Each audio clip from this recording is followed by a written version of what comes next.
2021년 올 한 해를 돌아보는 보도기획. 오늘은 첫 순서로 정치와 행정 분야를 정리합니다.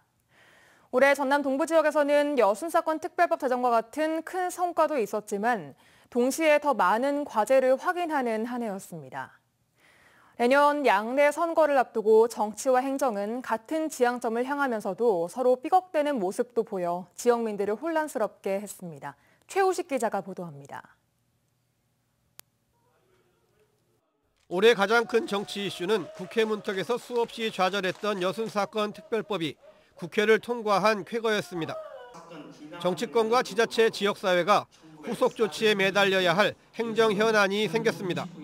여순사건에 대한 진상규명에 대한 시민들의 염원들을 더욱더 많이 받을 수 있는 그런 한 해였는데요. 여순사건 특별법이 제대로 자기 역할을 하려면 정치와 행정이 공동으로 좀 가야 될 필요가 있을 것 같습니다. 여수에서는 남해간 해저터널 건설 확정과 세계 선박람회 국제행사 승인도 큰 성과였지만 COP28 유치 무산은 두고두고 아쉬운 대목입니다.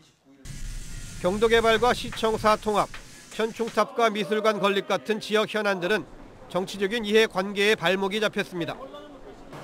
정원박람회 특별법 제정으로 순천의 미래 청사진이 제시됐고 공공데이터센터 유치와 스카이큐브 인수 등이 두드러졌지만 쓰레기 매립장이나 연양뜰 개발, 순천만 가든마켓 등 미해결 과제들로 성과는 빛이 발했습니다. 또 취임 초기부터 법정을 오가는 시장의 모습은 순천시정에 대한 시민들의 피로감을 높였습니다. 현직 시장의 부동산 투기 의혹에 이은 건강 악화, 불출마 선언까지 추진력 없는 부시장 체제가 길었던 광양시도 어려운 한 해였습니다. 그런 와중에도 도립미술관 개관과 기업 투자 유치, 광양항 제2의 도약 준비라는 성과는 정치와 행정이 함께 이끌어낸 작지 않은 결과였습니다. 고흥에서는 전국적으로 눈길을 끌었던 민주당 군수후보 경선이 기대에 못 미치는 결과와 부작용으로 인해 무소속 현직 군수를 자극하기는커녕 민주당 대사면 전국과 맞물려 어정쩡한 분위기만 만들었습니다.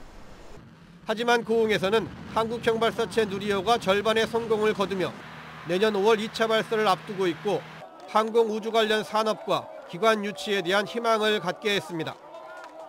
사실상 민선 7기를 마무리하는 2021년, 크고 작은 보람과 아쉬움이 교차하는 한 해였다면 새해엔 여순특별법과 박람회장 사후 활용, 기후위기 대응과 국제행사 유치 등 지역 간의 소통이 화두로 던져졌습니다. 대기고 오염에 대한 문제랄지, 관련된 교통의 문제랄지, 문화의 문제랄지, 또 굉장히 밀집되어 있는 오랜 기간 동안에 지금 서로 인구 빼가기 경쟁을 하고 있잖아요. 이런 것들을 좀 멈추고 광역행정협의회를 좀 만들어서. 정치와 행정을 분리하기 힘든 지역의 특성상 내년 초 양대 선거를 앞둔 전남 동부 지역에서는 각 지역의 정치력과 행정 역량도 중요하지만 그 어느 때보다 협력과 협치가 강조되고 있습니다. MBC 뉴스 최우식입니다.